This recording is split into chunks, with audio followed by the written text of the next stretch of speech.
ಕೊಚ್ಚಿಯ 157 flat ಮೂಲ ಬೆಲೆಗಿಂತ ಕಡಿಮೆ ರೇಟಿಗೆ ಮಾರಿದ್ದು ಯಾಕೆ? ಅದು ಸ್ಪೆಕ್ಯುಲೇಷನ್ ಆಗುತ್ತೆ ವಿನಃ ಡೆಫಿನೆಟ್ ಇನ್ಫಾರ್ಮೇಷನ್ ಆಗೋದಿಲ್ಲ.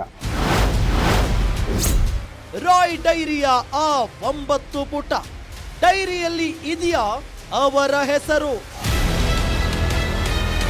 IT ಇಡಿ ನಡೀತಾ ಇದೆ. ಇದು ಬರೇ ಇಂಥ ವ್ಯಕ್ತಿಗಳು, ಯಾರು ಕೇಂದ್ರ ಸರ್ಕಾರ ಮಾತು ಕೇಳಲ್ಲ. ರಾಯ್ ಹೆದರಿದ್ದು ಐಟಿಗ?